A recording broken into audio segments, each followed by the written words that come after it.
Can we just admit that serving in church in 2024 is one of the hardest times ever? The younger generations are some of the least religious in modern history. And the gap between the smallest churches and the largest churches continues to widen. So what do we do, especially if you've tried all the stuff that you always hear getting talked about? These are underrated methods every church should consider. Well, hey there, and welcome to the Pro Church Tools Show. We're here to help you and your church navigate the biggest communication shift in 500 years. I'm Brady, your host. I'm joined as always by my co-host. We call him the Prickly Pope. It's Alexander Mills. Hello, hello. That's in reference, of course, to your fuzzle. Yes, and I hope I mentioned in a recent episode that I'm befriending Father Daniel, who is the priest next door. I hope he doesn't listen to this show. That might come off as a little blasphemous to his father, the Pope of the Catholic Church. But I don't think I haven't introduced him to the show yet, so maybe he'll start listening forward and not quite this episode. Whatever you say, Father Fuzzy. My long-standing belief, as we get into the topic for this episode, is that one of the best ways to see a difference in your church is to first see that difference realized in you, the leader. And so with that in mind, Alex and I wanted to share 5 what we're dubbing underrated methods for change that we are committing to this year. Because the alternative is hypocrisy, and we all know the ick that we get when some leader, whether it's in church or not, is encouraging us to behave a different way, and we know that they don't first behave that way. Yikes, that's no good. 100%. Yeah. First one here, I'm calling this the two selves. Story time. So Steve Callahan is a man who famously survived 76 days adrift in the Atlantic Ocean. He has a book. That's so many days. It's called Adrift. This was in 1982. There's a book that I read last year called Do Hard Things by another Steve Magnus, and he recounts a story during those 76 days where Callahan is having a conversation with his captain when the rations are low. And he's saying to the captain, like, we need water. Like, we have to drink water. We're dying out here. And the captain goes, no, okay, maybe just a little bit. No, like, we have to stick to our plan if we have any hope of surviving this. Because the captain sees, like, we have this singular goal, and we can't let, like, this short-term desire or emotion or pain get us off track. I think 9 ships, in the book it said 9 ships passed them, missed them, until eventually, miraculously, they hit land. The problem with the story, as Steve tells it in this book, is that this was, from day one, a solo expedition across the Atlantic. There was only one person. And in his book, Adrift, Callahan, he talks about how one of the ways that he maintained his sanity and ability to survive was that he understood that, like, there's 2 parts of me going on right now. There's the rational part of me that knows what we need to accomplish to give ourselves a chance at surviving. There's the other part of me that is in horrendous pain and emotional anguish.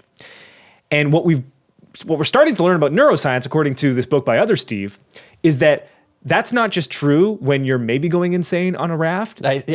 You said maintain his sanity. That sounds a little bit insane. What Magnus argues is that this is something that we do all the time. Okay. There's the famous, like, devil on one shoulder, angel on the other, and how our brain is not made up of a singular self, but that we have, like, competing selves that are all having different interests. And the only difference between us and Steve Lost at Sea is that he gave those selves names. So, have you named your 2 selves? I have. Do you only have 2? I only have 2. Okay. And they distilled it down to that. I was like, there's the emotional self and the rational self. And I was like, okay, that makes sense. That's easier than, like, splitting it into, like, oh, now it's football, Brady. Yes. Pastor Pigskin. Yes. So I have given each of my selves a name that I will not reveal on this because they are private to me. But I have found it tremendously useful in times where, to quote Paul, I want to do one thing and yet I end up doing another. And we all know this experience, right? At the end, there's a thing that they say to addicts, like, you know, when you're tired, when you're hungry, there's a fun acronym, like, that's when you're not going to make good decisions, because that part of your brain is like, I don't care what our rational brain wants to do. I have a goal and a desire, and we are going to fulfill this. And so I found it tremendously useful, because when you call it by name and you address yourself in your mind, oh, X version of myself, I see that you are aiming to accomplish this. People talk about naming your feelings or acknowledging your feelings. Like, hey, you know what? I am feeling very anxious right now. Sure. Okay, anxiety. I understand that this is a feeling I have. And just like calling it out is very potent in like understanding what you're feeling and getting through those difficult feelings. I've never really found too much traction in that, so I've taken it one step further and named my two selves, and I've begun addressing them both. So that's how my 2024 started. Yeah, so speaking of sanity, when you address them, are you addressing them out loud or just interpersonally? Depends if someone's in the house. I think I've done them out loud a couple of times when I've been really angry. Yeah. And have you brought Brittany into this? Like, have you told her like who your two selves are? No, I don't think so. No.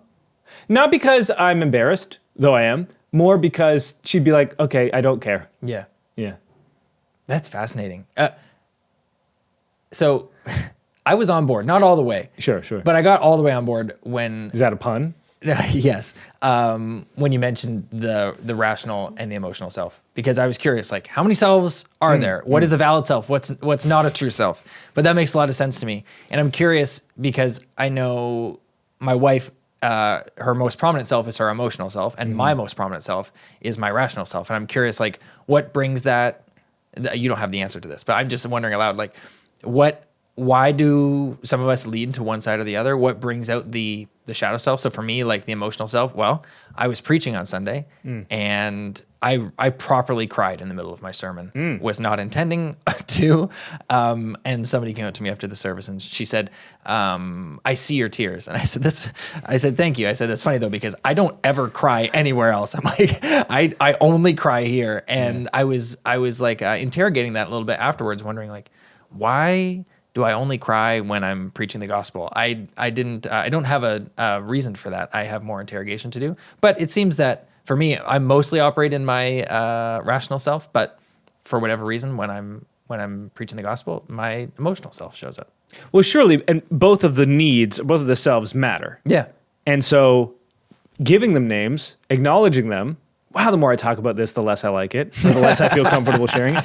The more that you do it, the more that you become aware of those things. And so for someone like yourself, myself, who err to listen more to the rational self, someone like your wife, perhaps my wife, who err more on listening to the emotional self, the more that you just acknowledge, hey, this version of myself is operating as the king right now, the more that you could realize which one happens more often, which then maybe would give you reason to listen to the other one a little bit more. Yeah. Oh, I've never listened to this person. Right. Yeah. And this is reminiscent of, I got this from like our therapy is parts work, talking about like adult self and child self. And that's been really helpful for both me and Rebecca, just trying to be parents and learning more about ourselves and realizing, oh, when I behave this way or I feel this way, this is actually not 31-year-old Alexander here. This is 6-year-old Alexander, because what just happened reminded me of something really important to me that happened when I was 6. So the way I'm acting is actually more like a 6-year-old than a 31-year-old. So it's reminiscent of parts work too in therapy. Rebecca and I are always talking about our adult selves and our child selves, and both being valid, they matter, they're real. This is interesting. I'm going to take this. And I've given you so many self names already. Yeah, I get Father Fuzzy. I get so many to pick from. Pastor Pigskin. Yes. Father Fungi. Yes. Bishop Baskstroke. They're all right there, right? All right So there. the problem is I have 2. You are going to have 2,000 different versions of yourself. Okay, big question. How does this apply to ministry? That is the purpose of this type of exercise. When I think about my time in ministry, I think about how that relational element, the shepherding element, took such a heavy emotional toll on myself that it could end up cascading into other areas of my life. And so I can imagine, and we talked about this on last week's episode, the need perhaps for pastors to live both in the world of being the shepherd, but also like I run an organization and there are practical needs for that, and how you kind of have to like go back and forth between those two modes. The more that you're able to understand how you're feeling in a certain moment, the more it might be easy to switch back and forth. And the less likely you are to have oneself being in charge and governing a moment where they're not behaving in health. Because both versions of that self have like healthy expressions of that self and unhealthy expressions, right? And the reason I like describing it as two selves is we often think of ourselves as singular. I am this way. I am Brady. I act this way sometimes. I act this way other times. the more we can reshape that to understand that even ourselves internally have multiple, kind of people pulling the strings, the easier it is to kind of understand why we act certain ways in certain moments and how we might change those behaviors in the future. And of all vocations, it's hard to imagine one as unique and challenging as a pastor, where you have to act as a CEO, as a lead pastor all the times, and also as like a shepherd with bedside manner.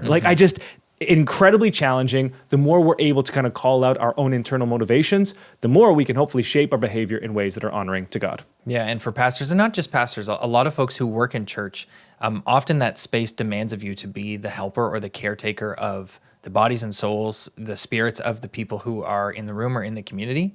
But you're also a person who needs taken care of. And it can be a real challenge, especially in that community, but even outside that community, to put yourself in a position to be taken care of, to not be the caretaker in every space you're in. Yeah. And so, like for me personally, I pastor a group of people, and part of that group of people are like our friends, like our contemporaries, folks who are the same age, going through the same stuff of life. And so, in the church space, I'm often their caretaker, their shepherd. But outside of the church space, when we're just at my house or their house, there are things that I'm going through personally that aren't really relevant in the church community, but are really relevant in my own life and in our friendships, that I have to invite my shepherding self to take a seat and let my sheep self be shepherded by somebody else. And that just takes self-awareness. It takes humility. But you're right. If I looked at myself as singular, I can imagine that would be even more challenging to do. So having a little bit of parts work there is really helpful to like, oh, I need to be taken care of right now, and that's okay. May I, as you're kind of separating yourself, as we're doing this live, let's do it live, into like shepherd and sheep, Bishop Ba. No. Right? Yep. My sheep self. Yeah. Yeah, right. Like, oh, okay. Got to let Bishop Ba out of the pen a little bit. Yes. I mean, we workshop it, right? Yes. Okay. Underrated method number 2. Bishop Ba is wild. Levite lamb chop. Take your pick, right? Okay, number two. Here we go. Live off the land. So this comes from Nike. In 1977, Nike director of marketing circulated a memo that he called Principles. This guy's name was Rob Strasser. And there were 10 items on the memo. Some were rules, some were perspectives. The 6th item on the memo simply reads, quote, live off the land. And there was an article in Inc. that summed it up nicely. Quote, routines are handy, but rules, deciding what you will or will not do in certain situations without fail, are much more powerful. So this live off the land mantra has been, for 2024, for my own life, but also for our business, one of like the key motivators and guiding principles that we are looking to this year. And the reason is because what we found in our own organization was there was this creeping idea of like, you know what? We could do that if only X. Or we will do this when X. And I think a lot of the time there was credence and reality behind those beliefs and ideas and just kind of like that culture that was creeping in, but it also wasn't serving us well in respect to what we were trying to accomplish. And so when I came across this live off the land, immediately the picture that I got as a Canadian who read this in the Canadian winter was exactly, because the people that settled in the land that we now live in surely were like, did we make a mistake? Yeah. Like it was so cold today that I didn't go for my daily walk. And I always go for my daily walk. I still worked out in the garage, which was bitterly cold, but I was like, you know what? I can't bring myself to do it today. The weather is crazy. And to be fair, it does not get like this very often. Right. But I also lived in Edmonton for 4 years, the most northern major metropolis in North America. And guess what? It was way colder than this all the time. And so there were people that were like, hey, okay, sure. Would it be better if the winter was not this bitterly cold? Would it be better if Pastor Preserves didn't have to preserve? Maybe, but it's not. So let's not worry about what it could be like or what we wish it would be like. We have to live off this land. And how does this apply to ministry? I think it's pretty straightforward, right? We know as churches, we have fewer resources relative to most organizations. Wish it was different? Don't we all? Sure. But how can we live off the land? This has come up since you installed this in our psyche half a year ago or so. This comes up in our office all the time. Really? Was that sticky? Yeah, you're probably encouraged to hear that. Can we also all like name ourselves multiple ways? Yes. Like, can we get that to be a sticky? Yeah, we should have a Monday meeting on a Wednesday after this. Okay. Bring that up. But yeah, this comes up all the time because it's just once you put a name to it and install it as a value or an axiom, which we have here at Pro Church Tools, you realize how often that desire for a better situation comes up, and for us in the state of our company and our products and our software and our work here, it's just been so vital for us to take that deep breath and be like, okay, yes, we wish A, B, or C, sure, and we can get there somehow, some way. But right now, we have to solve for X. We have to do this with what we have, and it has encouraged us in our work to be so much more creative and just more proficient problem solvers. Right, because you can't make the excuse to yourself anymore. And that's where that creativity comes from. Or expect somebody else to do something better, right? Like, all right, well, this is what I have. These are the building blocks. What are we This going is to do? the reality. This is the budget. Yeah. And that, like you said, is that not the state of every church, regardless of the size? It's like, yeah, we wish A, B, and C. Yeah, we wish people tithe more. Sure. But this is what came in this week. So what are we going to do with it? And it becomes a matter of stewardship at that point, right? It's like, how can we steward the best what we have in this moment? What can we make out of this? And yeah, I think even just putting this on the radar, putting it in the vocabulary of our organization, your organization at a church, just really inspires creativity in the moment of problem solving. And that is the crux of it, because we easily, all of us, settle into the belief that these are the resources we have. We must be doing as well as we can with these resources. What then you come to find out is when you challenge some of that creeping negative culture and suddenly you begin outputting more and outputting better than before, you realize that you actually weren't stewarding those resources as well as you could. Right. And it was yourself and your mindset that was getting in the way of that. And that then opens up the belief that, wow, maybe things are a lot more fluid and malleable than I thought. You just think, hey, this is how it is. There's nothing else that can be done. And the way that I've been and setting myself up to enforce this in my area of the business is like, I don't want expenses to continue to creep. So you think about your own church budget or your own family budget if you're not in charge of the church budget. Like, just think about how expenses tend to creep, because I just need. And I was like, you know what? Look, this is where we stop. We have to live off the land with this for the indefinite future. And just having that kind of hard stop has been, again, radical for helping me. Okay, well, we can't just, look, I famously solve things, but I was like, well, we'll throw more money at it. So much so that and I say this glibly, there's a problem with our house. The other day I go down to the basement. Need a new house. And I look upstairs and there's a little mold spot from a leak. And I'm like, oh no. And it turns out we had to cut it open, and the furnace duct that they installed a couple of years ago, the piping just wasn't perfect. Right. So the condensation was leaking. They fixed it with glue, and it was got to patch up the drywall. Way to go. Anytime there's been a problem in our house, I have just always said, well, time to buy a new house. Go. Yeah. As a glib way of just being like, hey, you know what? This problem isn't worth it. Yeah. But this is challenging kind of my own disposition, which is just like, hey, the easiest way to solve this problem is just throw a bit more capital at it. But hey, instead, we have the capital maybe we don't, but what if we solved it without, because that actually might force us to be more creative and come up with better solutions. Amen. Why are you stop smiling at me? No, I'm just thinking the next step of this evolution is you not even calling the handyman. It's you getting on YouTube, going to Home Depot, getting those pants with the hammer sling on it. Britt hates the hammer sling. A ladder, climbing up, cutting out the drywall. What do you think about that? Well, here's what happened. Remember last time that I called the plumber and they charged me $2,000 for emergency plumber? Yeah. So when my neighbors found out about that, they, of course, did the requisite making fun of me as they should, and then said, why don't you use Reliance? It's $50 a month, and then you can just call anyone for HVAC, heater, air conditioning, or plumbing. And I was like, okay. So I signed up 4 months ago. And then this was the first time I was able to use it. So they came and they fixed it. And because my dad was like, before you call anyone, you should cut it open yourself.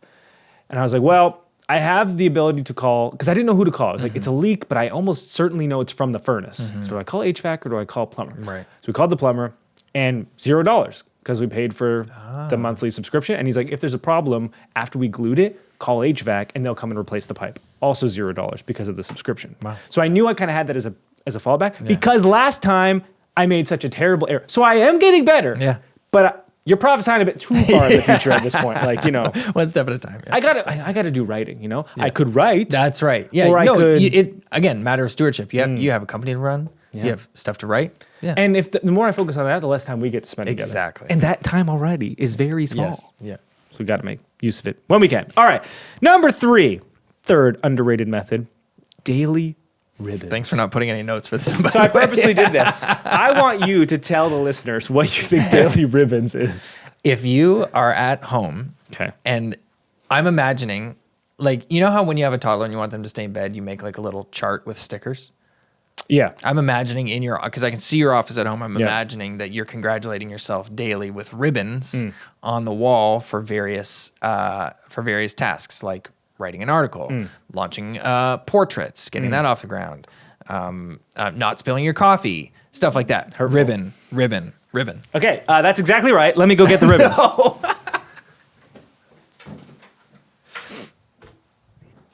Okay, I'm coming back. I brought them in for the thumbnail on this episode, but also so you could see them.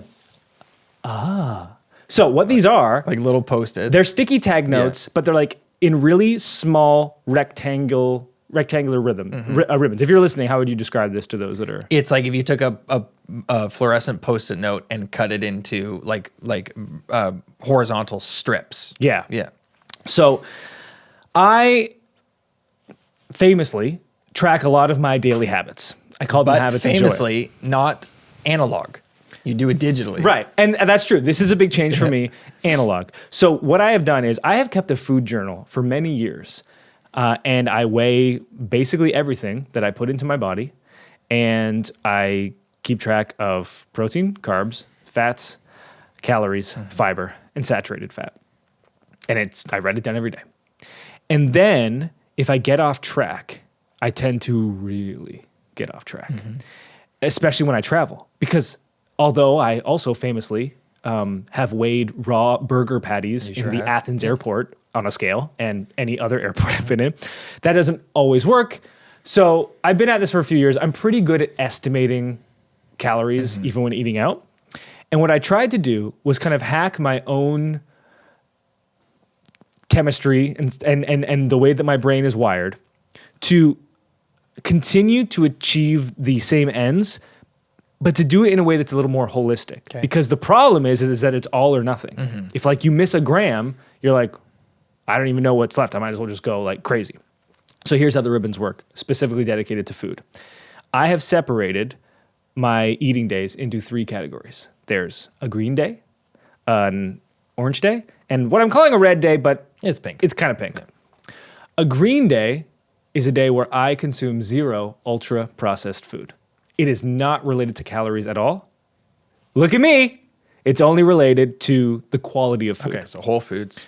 An orange day is I basically break my day up into like 8 units. And this is why if you're cutting and you have lower calories, or if you're eating maintenance or bulking, you have higher qualities, it's not relative to calories, it's relative to units. So each day has about 8 units. An orange day is when no more than 2 of those 8 units is dedicated to ultra-processed foods. So if you were having 3,000 calories in a day, break that up into roughly 8 units, 400 units each, roughly. So you could have somewhere around 750, 800 calories in ultra-processed food. That's an orange day. And then a red day is anything that's worse than that.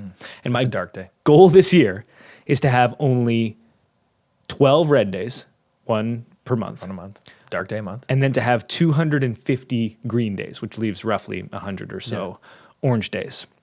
Wow. And where are you putting these daily ribbons? That's what makes them so powerful. I was in Costa Rica for 12 days and I brought the ribbons and I didn't have my scale. Psych, I had my scale, but I could only use it for my oatmeal in the morning because we ate out for lunch and dinner every single day. And the great thing is that I just took my ribbons and I stuck them on the wall of the Airbnb. And of course, my wife saw them and said, "You're such a loser." And that was over. And then no one else had to call me a loser. Right. And I came home from Costa Rica. And not only had I not gained weight, I had lost weight, which in my time right now I was happy with. But what it was reflective of is the fact that every single day I ate out at just the most delicious places of food. And I kept my choices as measured choices. And what's really cool about the colored ribbons that just are on the wall is that they just stare at you. Right. And the colors are reflective of how you have actually lived and whether or not you lived up to your stated values. I was so crazy close to... Right, which is a little embarrassing for me. I might need more cells because my existing cells are way too... I just guessed the wrong room of the house. It's the kitchen, not the office, but... So... Cool, man. How does this apply to ministry? Every human is going to be different. Yeah. But for me, one of the things that I have found is that the barometer for how well I'm doing is almost 100% directly tied to how well I'm eating. And one of the books that I have recently read, and I'm now rereading, is called Ultra Processed People by Chris Van Tulleken, who's a British doctor. And the book just destroyed my worldview in a number of ways. And it's one of the most compelling books that I have read ever. And it's great because I just finished all of my best of lists for 2023. And then it's the first book I read of 2024. And Wow. It was amazing. So well written, not at all judgmental, but incredibly well researched. It's just one of those books that like every person should read this book. It's quite depressing, but also empowering in a lot of ways because of what it teaches you. And I realized that like when I eat better, it's not a coincidence that I lead better and I'm a better husband and I'm a better creative and I'm a better like CEO of this company. Yeah. Every single thing falls in line when I do this. And what's strange is it reminds me a lot of the daily walking that I started last year. It's paradoxical. Every day I walk for an hour and I get nothing done related to work. And that has been the best ROI in terms of running this company and being a dad and being a better human. By doing less, I've done way more. All of my best ideas, all of my best realizations, all of my ability to like stick to things has come from like that cornerstone habit. And so eating is the same thing. It takes a lot more time to create food from scratch for every single meal, which I don't have that time. And yet the more that I do it, the more I'm able to do more in the time that I do have. And so it's this weird paradox. And so for everyone listening, what's cool about that book is it talks about, it's like, hey, there are some people that are just like prone to obesity. And I was like, oh, okay, cool. He's like, and if you're the type of person that thinks about food all the time, that's you. And then he gives like the science for it. And I was like, oh my gosh, that's me. I don't think you think about food all the time the way I think about food all the time. And it's strange because when we get together, and Tristan's the same way, my other 0.5 best friend. Not you, you're a full best friend. And sorry, if people are just dropping into this episode that has no context, I apologize. Tristan will go on a trip with me. He's like, look, man, how you go isn't how I end up going. So when we're in the Faroe Islands at 9 a.m. with a bucket of candy from a gas station of a nation that has more Bishop Baas, more sheeps than actual humans, and we're driving through the Faroes with the bucket between our legs at 9 a.m. just gorging on gummy candies, he comes back, he's like, what were we doing? And I was like, I don't know, we were just eating gummies. He was like, I just was doing what you did. Then I come over, I was like, who was I on that trip? And some people just think about food all the time, and that's me. So I need ways to like keep myself in check. And the problem with my previous system was it was 80% good, but the 20% of the not good it was like wrecking the other 80% to the point where it was almost like offset. And so this way, it allows me to be more flexible, and it is what empowers everything else in my life. And so surely you have cornerstone habits yourself, listener. This is how it applies to ministry.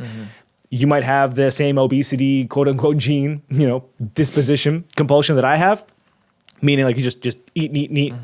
Or maybe yours is something else. But I'm confident this ribbon system can work for anyone for your own way of living. Wow. How are you planning on installing the ribbon system in your life? I'm trying to think about things in my life that I need to, like rhythms that I need to keep myself accountable to. Yeah, you're pretty good at that already. Well, I'm good at it right now because although I'm on this podcast, like I'm not actually here working right now. I'm on parental leave. That's true. So I'm pretty fine at it right now. I've shared on the show, for me, it's like I need time in nature.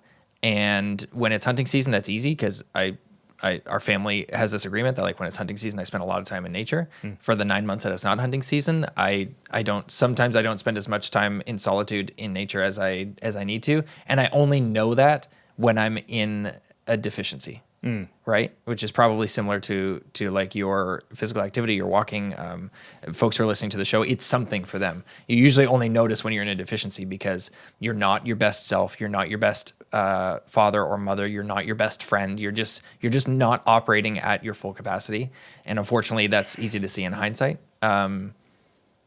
That's the thing that comes to mind for me. But like I said, right now that's pretty easy because my days are pretty wide open, and our firstborn is in daycare too, so we're kind of just taking it easy. But that'll become more challenging certainly when I come back to work, and definitely when Rebecca goes back to work at the end of her parental leave as well. I just can't stress this enough. If anyone's listening and they're like, I tuned into this episode to learn underrated methods to help my church, and they're talking about ribbons that you stick on a wall about. You can't lead people if you're not a healthy person yourself. So whether it's food or physical walking or whatever it is, like you can't lead people into health and wholeness if you're not healthy and whole yourself. And I can say this from experience in the last year. The more that I committed to these things, the better everything got in the business, even though that wasn't the aim of these things. Or you're not walking to be better at work. No. Yeah. I had nothing to do with it. And then I got to the end of the year and I was like, that was the single best ROI thing that I did this year. What a great revelation. Yeah. Praise God. Number 4. And then the 5th one is Alex's. We're going to turn it over to him. Number 4. And no one who advocates for walking gives that as a reason to walk. Like no one you're going to listen to talk about walking is like, you know what? If you start walking for an hour every morning, you're going to have more clarity of mind and creativity at work. No one really says that. So we're saying that here. Well, that's funny because, maybe I'm saying it here because in a book I listened to yesterday, this person was talking about how your job is probably creative in the way that most jobs weren't in the past. Creative jobs are not best fulfilled in a 9-to-5 like factory work size. They're best fulfilled when you have like open work times, like perhaps go for a walk every day for an hour. And I was walking on my walk, of course, and I was like, I will, yes. And I do. I was like, the science. Yeah, except not today. Oh yeah, not today. Yeah. It's because we got to do like 8 podcasts. I know. All right, number 4, get the goalposts to stop moving. Good luck. So this comes from Morgan Housel, Same as Ever, that book. Quote, your happiness depends on your expectations more than anything else. One of my favorite books last year in 2023 was The Psychology of Money, also by Morgan Housel. Seems like it was a lot of people's, like one of their top books. Yeah, I saw it a lot on the interwebs. Which is funny because I feel like I just came across it in Audible randomly. Most of my books are recommended by someone else. That book I was just like, whatever. I was reading some money books. I'll download that. One of the most memorable parts of that book last year, Psychology of Money, was this line. Quote, the hardest financial skill is getting the goalposts to stop moving. So Housel writes a new book. It's called Same as Ever. I just finished it. And in that book, he talks about the same lesson, but not from a financial perspective, but from a happiness perspective. And he says that, look, this is a common story throughout history. Things get better and we get more miserable. Why? Well, because as things get better, our expectations that they will be better rise just as fast, if not faster, than as fast as things get better. So one example he talks about is the 1950s, a decade that we didn't live through, but is commonly like referred to with this nostalgic aura. Like, man, if we could just get back to how things used to be. And here is what is true about the 1950s.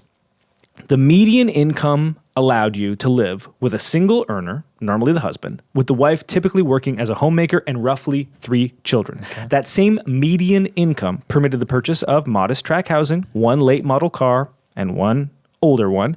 It allowed for a driving vacation somewhere and with care, some savings. Sounds pretty good, right? For the median income, for all that to happen. Here's what is also true about that decade. The median income adjusted for inflation was $29,000 in 1955. In 2021, it was $70,784. The median hourly wages adjusted for inflation are nearly 50% higher today than in 1955. Okay. The home ownership rate was actually 12% lower in 1950 than it is today. The average home was a third smaller than today, with more occupants on average. And the food consumed 29% of the average household budget in 1950 versus just 13% today. You were also 3 times more likely to die at work. Right. Yet we long for those days. Why? Here's why. World War II left its mark on America economically and socially because between 1942 and 1945, there was this thing called the National War Labor Board. And they were the ones that were responsible for setting like all the wages. Okay, well, countries at war, this is what people are getting paid. And what they favored was flatter pay, meaning a smaller gap between the high income earners and the low income earners. Of course, that lasted after the war for a little bit. There was this philosophy like, okay, we're all in this together. And so what that meant was when you looked around at the people near you, they all had the same thing you did. And there was no social media that could expose you to people living these different lifestyles. So you couldn't go on social and see someone being like, oh, I'm doing this lavish thing and I own these lavish things and this is my home. And you're like, what? People live like this? And then you also didn't see that around you because the gap between high and low income earners was so much smaller historically than previously and definitely than it is now. And so expectations are the biggest indicator of happiness. It's not that we're greedy per se, it's that we are envious. Wow. And so I spent last year focusing on getting the goalposts to stop moving financially. And what Morgan Housel is challenging me to this year is that we don't tend to think about our happiness as a valuable commodity because there's no price tag on it. You know how valuable your house is, your car is, anything that you buy because there was a price tag on it. What we don't tend to think about is how valuable our eyesight is or the strength of our heart or the state of our happiness. If we could put a price tag on it, we would probably take so much greater care for it because we know how valuable it is. And it's just another good challenge, similarly to live off the land. When you stop worrying about like, if only, everything kind of just settles in. Rebecca and I were reflecting on this not too long ago. Just we've been together for a decade and just looking back over the decade and those early years when she was a fresh immigrant from the United States. So she couldn't work. She was in schools for paying tuition. I wasn't working here. I was cleaning toilets at church, making I was caretaking the church, making $125 a week or something, like just crazy. And we were in the car together alone talking about this and we kind of just looked at each other and we were like, how did we have enough? How did we make it? Because now fast forward 10 years, we're both well established in our careers and just compared to what we used to make, just making astronomical amounts of money. And it doesn't feel the same way. It often feels like, it feels like we don't have enough. And it's like, we're just like, what are we talking about? Like we sound crazy considering where we are now versus where we came from. And it's that thing about these goalposts moving. And the most troublesome thing about it is that you often don't recognize that it's happening. Yeah. And you're not being like, I'm going to become more envious. Right. But then it's happened and you look back and it's like, oh, when did that happen? How do I go back? Can we go back? Can we go back? So that's why when you call this one, get the goalposts to stop moving, I say good luck because in my experience, I've only ever recognized it in hindsight. I don't know how to stop them from moving preemptively. Any insight there? Yeah, I mean, for me at least, there have been some like hard financial numbers. Right. And sure, inflation is real. But I can also like tell the state of my heart. Like, and the reason this is so challenging is because for you and I, our personality is like ambitious by nature. It's climb the mountain by nature. And so like famous words, this isn't a problem to solve, but attention to be managed. I wouldn't want to shut off this part of myself because it's this part of myself that's like, let's go do something special. Where other people would say it can't be done, I would say, yes, it can. Why not? Let's go try it. It worked last time. So you need that bit of like self-delusion and like almost overconfidence and belief in self, but it's that same part of you that is never satisfied. Yeah. And like there's no such thing as enough. And so it's more like just committing to the idea of like, I want the goalposts to stop moving. I have declared and set in my mind, this is where I will be content with. And it's not that then that would never change, because like something crazy in the world happens every 10 years, right? Like you can make plans, but then God laughs in your face, or terrible things happen, or awesome things happen, and you need to adjust those plans. But we don't want like that creep where today's luxuries become tomorrow's problems. Yeah. Like that famous, the famous example of like the first time you had food on an airplane, you were like, oh my gosh, this is food on an airplane. And then like you do that 100 times and you're like, oh great, more cardboard, more styrofoam. And so like just stopping that comfort creep as much as you can, and being aware of it, and just committing yourself. I don't want the goalpost to move. And at least for me, like it's always like the financials, right? I'm thinking about the budget. I'm thinking about the work budget. I'm like, okay, this is fine. We have enough. Does someone have more? Yes. And the problem is that I'm so impressionable. I'll just see something online, and this is like one of the dark parts about social. I'll see something online, but I can do that. Yeah. It's like, but why? Like, is it not enough now? So yeah. So how do you see this applying to ministry? It's easy, right? You look down the road at another church and you go, it would be better there. And this gets to our kind of like hot takes from last week. And this is a really difficult tension, because on the one hand, we need to be reformers. We need to be challenging the status quo. We need to be continuing to look at the injustices and the things that are wrong and be like, no, and challenging that. On the other hand, our inclination most of the time is to go, this is the side of the pendulum we don't want. Let's go to the other. And all we do is replace one form of dogma for another, and we say that we did it. When we just replaced one form of dogma for another. You're in the same place, just on the other side of the street. The solution is somehow straddling the middle of the road and being like, and this is not like a left, right, center thing, but understanding that there is no perfect solution on this side of eternity, and how are we able to look at what we have now and say, things aren't perfect, let's continue to improve, but to not let envy or grass is green on the other side creep in. How can those two things coexist? Because one part of you is going to say, no matter what it is, let's do it. We want it. The other side is going to be like, you know what? To prevent that type of attitude, we're just never going to try. Right. You have to somehow have both. Yeah, it is a fine line between like complacency and envious, gumption or whatever it is, to just always be trying to run after the next thing, or whatever it is, the next marker of tithes and offerings, the next 25 people butts and seats in the church, the next whatever it is.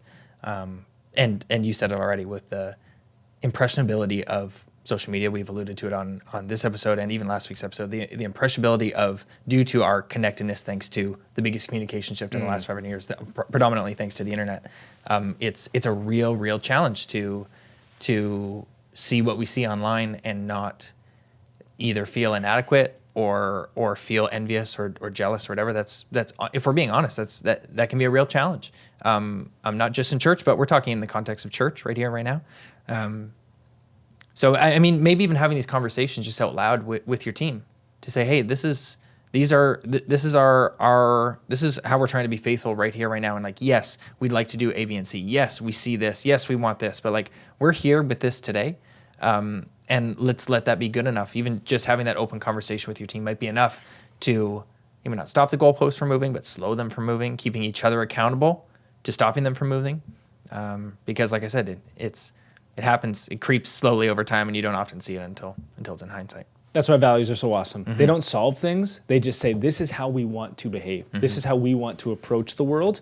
The more they're spoken, the more they're known by everyone, the more that when they're not being lived out, someone else can spot that blind spot and identify it. Yeah. All right, number 5. Okay. Over to you. Fifth and final one, I'm calling this robust rhythms of prayer. Wow.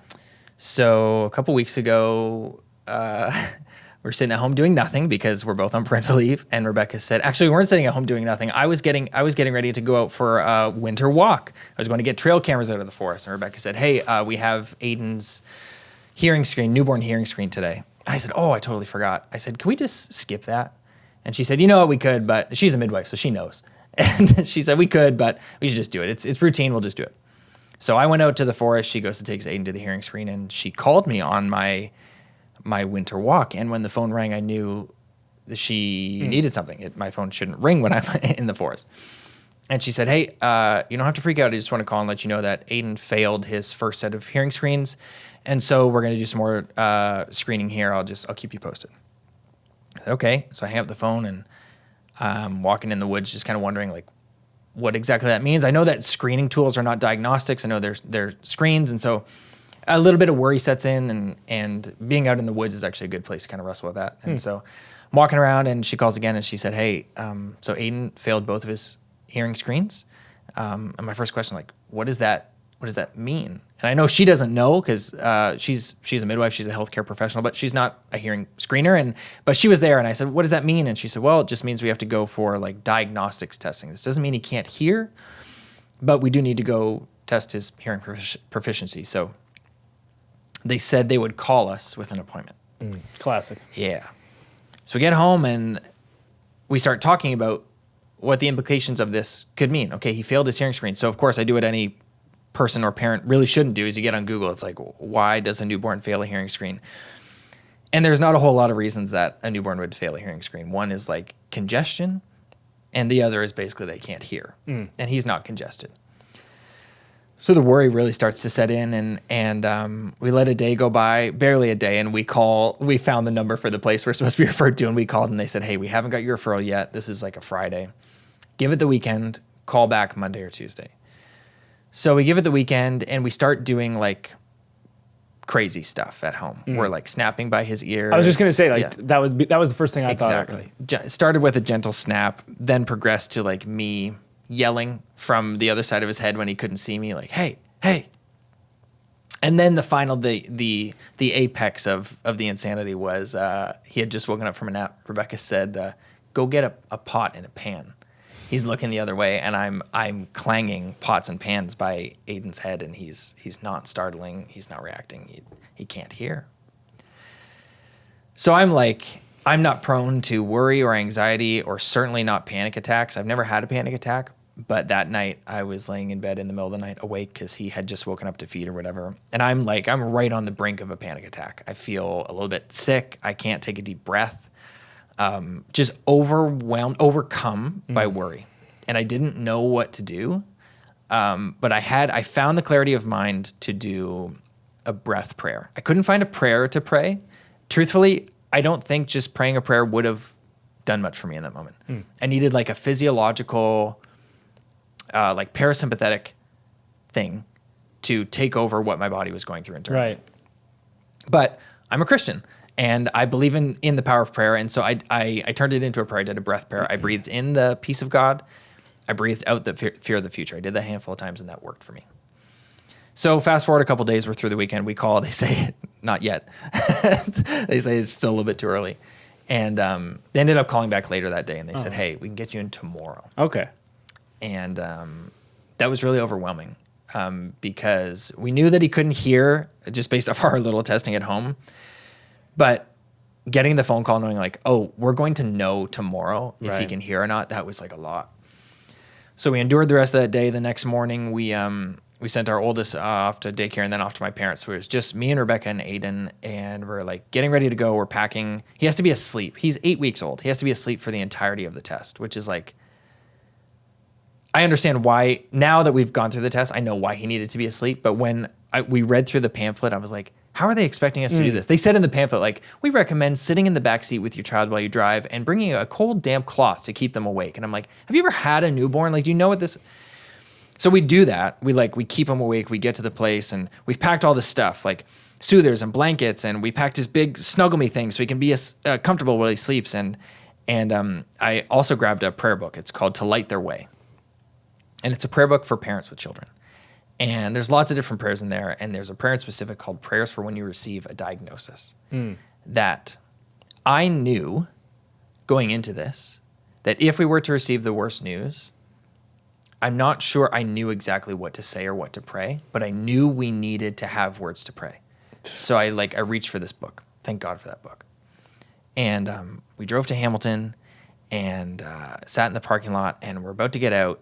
And before we got out, I grabbed the book, and there's breath prayers in there. And there's one for when you're feeling anxious. And so we did a breath prayer together.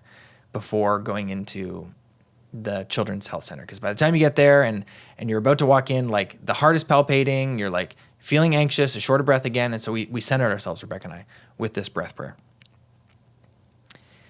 So we walk in and we get him to sleep and we start the hearing test, and they start it with a little headphone, and it's taking quite a while. And she told us before, she said, hey, if I can't get all the information I need from the headphone, I'm going to need to do another test. So they do the headphone one, and we're in the dark, it's quiet, and she says, okay, I just need to get some more information. And so she puts the one behind his ear, and Rebecca and I look at each other and like, this can't be good. And I'll fast forward to the end of the story now. After the testing was done, the audiologist came to us and she said, hey, the good news is his nerve behind his eardrum responded really well to the cranial test. So it basically vibrates his skull. And she was getting a really good reading there, which means he has remarkable potential to hear. The bad news is the headphone test, it was getting no response. He can't hear right now. It seems to be that it's likely temporary. We won't know until we go see an ear, nose, throat doctor. So we have a journey ahead of us, but I didn't have to reach for that prayer for when you receive a diagnosis. I didn't have to reach for that book. Rebecca and I, we went out afterwards, we got tacos and margaritas and kind of celebrated like, okay, we didn't get the worst news. He's not permanently deaf, but plenty of people have gotten that news. We didn't get it. And I didn't have to pray that prayer for when you receive a diagnosis, but I had that prayer on the ready.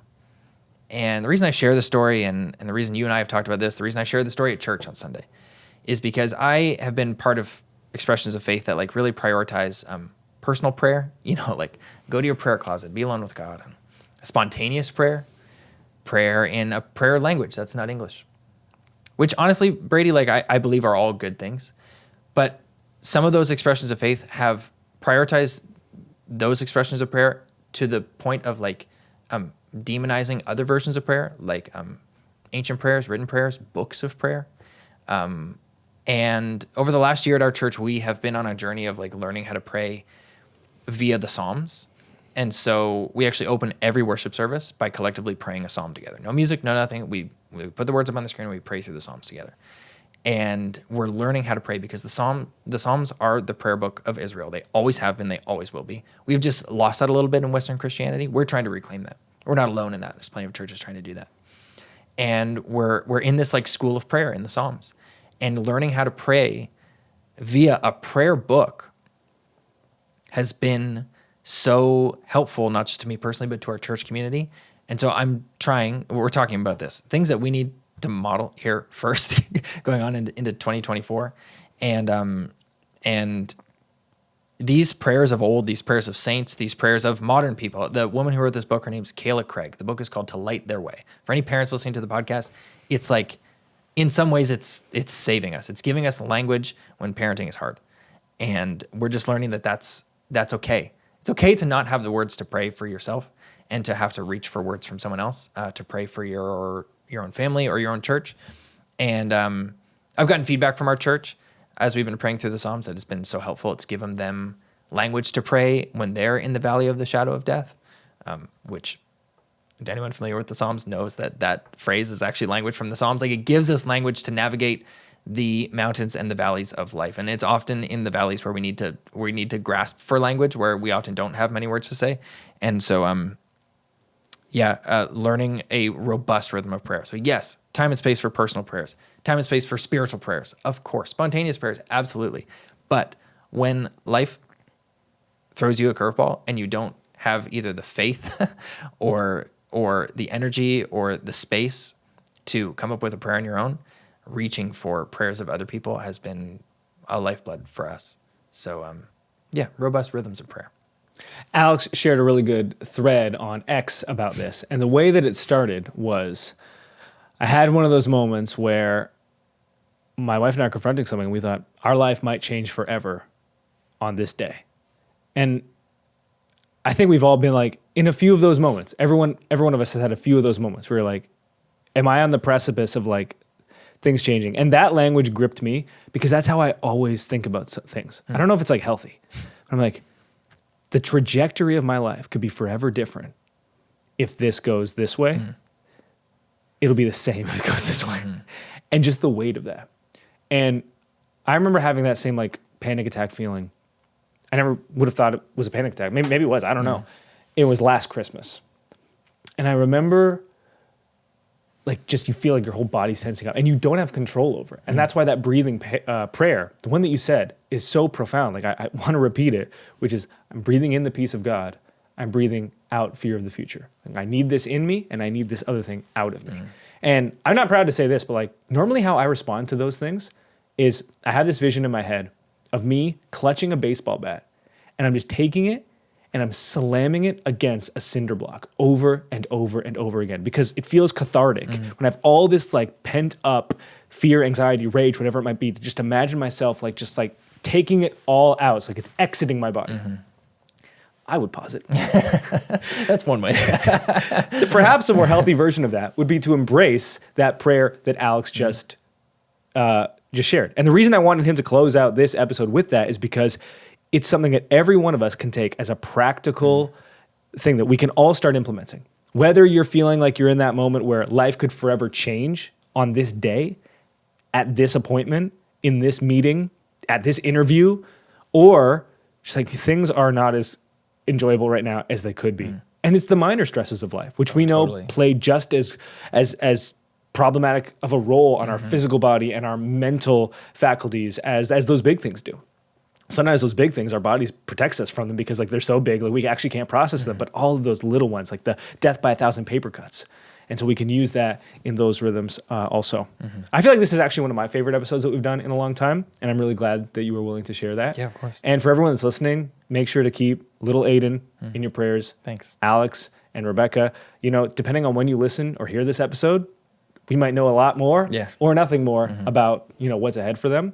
But yeah, you were about to have to learn ASL, so.